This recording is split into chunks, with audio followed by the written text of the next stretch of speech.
નમસ્કાર દર્શક મિત્રો, દિલોક સત્તા શોમાં આપનું સ્વાગત છે। ઇતિહાસની સાલવારીઓ યાદ રાખવામાં ભલભલા ભારતીયો પણ ગોથા ખાઈ જાય છે, પરંતુ એક તારીખ એવી છે કે જેને દરેક હિન્દુસ્તાની ક્યારેય ભૂલતો નથી, અને આ તારીખ છે 15મી ઓગસ્ટ।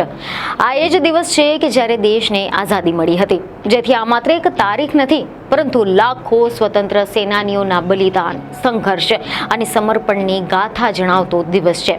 ભારતની આઝાદી એટલે કે 15 ઓગસ્ટ 1947ના 24 દિવસ પહેલા 22 જુલાઈ 1947ના રોજ મળેલા બંધારણ સભાની બેઠકમાં ભારતનો રાષ્ટ્રધ્વજ નક્કી કરવામાં આવ્યો હતો।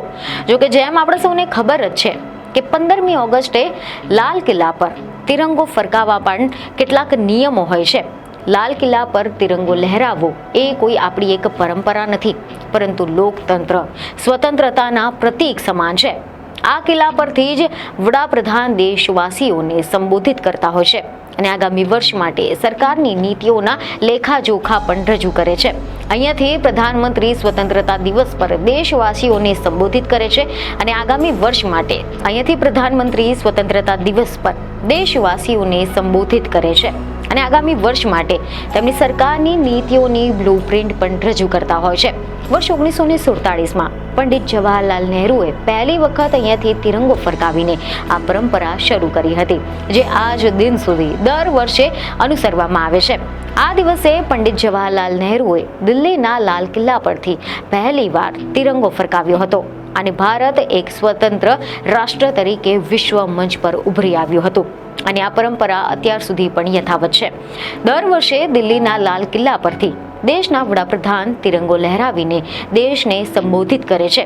1947થી લઈને 2025 સુધી આ જ પરંપરા ચાલુ રહી છે। પરંતુ શું તમને ખબર છે કે દેશના 2 વડાપ્રધાન એવા છે કે જેમને ક્યારેય પણ આ સૌભાગ્ય સાંપડ્યું નથી? તો ચાલો તમને જણાવી દઈએ કે આના પાછળની આખી સ્ટોરી શું છે અને આ 2 વડાપ્રધાન કોણ હતા। તો મીડિયા રિપોર્ટ અનુસાર એવી માહિતી મળી રહી છે કે દેશના ઇતિહાસમાં એવા પણ પ્રધાનમંત્રીઓ રહ્યા છે કે જેમને આ સન્માન ક્યારેય પણ મળ્યું નથી, અને તેમના 2 મુખ્ય નામ છે ગુલઝારીલાલ નંદા અને ચંદ્રશેખર। જેમાં આપણે સૌપ્રથમ વાત કરીશું ગુલઝારીલાલ નંદાની। તો તેમને 2 વાર દેશના કાર્યકારી પ્રધાનમંત્રી બનવાની તક મળી હતી।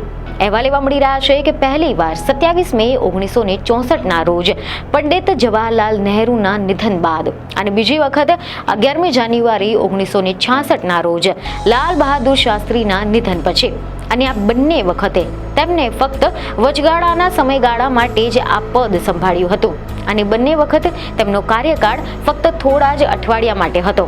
પહેલી વાર લગભગ 13 દિવસ માટે હતો, જ્યારે બીજી વાર પણ લગભગ 13 દિવસનો તેમનો કાર્યકાળ રહ્યો હતો, કારણ કે 15મી ઓગસ્ટ તેમના કાર્યકાળ દરમિયાન આવ્યો જ ન હતો, જેથી કરીને તેમને ક્યારેય પણ લાલ કિલ્લા પર તિરંગો ફરકાવવાની તક મળી જ ન હતી।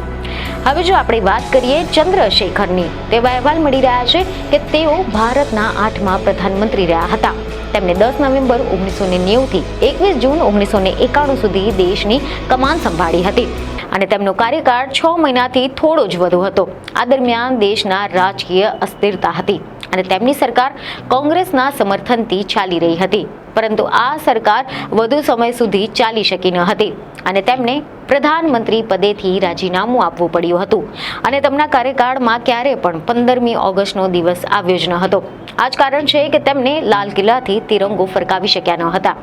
એટલે કે આમ તો દેશ આઝાદ થયો ત્યારથી એવી પરંપરા ચાલી રહી છે કે 15મી ઓગસ્ટના દિવસે આપણા દેશના વડાપ્રધાન લાલ કિલ્લા પરથી તિરંગો ફરકાવીને દેશવાસીઓને સંબોધિત કરતા હોય છે, પરંતુ દેશના ઇતિહાસમાં આ 2 વડાપ્રધાન એવા પણ છે કે જેમને આ પરંપરા નિભાવી શક્યા નથી અને આ સન્માન મળી શક્યું નથી।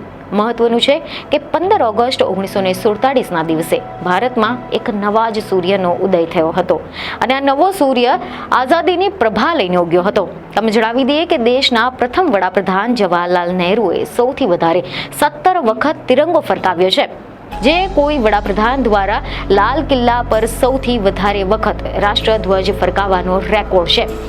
દેશમાં એકમાત્ર મહિલા વડાપ્રધાન ઇન્દિરા ગાંધીએ 16 વખત લાલ કિલ્લા પરથી તિરંગો ફરકાવી ચૂક્યા છે। ત્યારબાદ દેશના 13મા વડાપ્રધાન મનમોહનસિંહ 10 વખત લાલ કિલ્લા પરથી તિરંગો ફરકાવી ચૂક્યા છે। આના અગાઉ અટલ બિહારી વાજપેયીએ 6 વખત લાલ કિલ્લા પરથી તિરંગો ફરકાવ્યો હતો. જોકે વર્તમાન વડાપ્રધાન નરેન્દ્ર મોદી બાદ બીજા એવા બિન કોંગ્રેસી વડાપ્રધાન હતા કે જેમને સૌથી વધારે વખત લાલ કિલ્લા પર તિરંગો ફરકાવ્યો હતો. તમે જણાવી દઈએ કે દક્ષિણ ભારતમાંથી આવેલા પ્રથમ વડાપ્રધાન પીવી નરસિમ્હા રાવે પણ 5 વખત લાલ કિલ્લા પરથી તિરંગો ફરકાવ્યો હતો.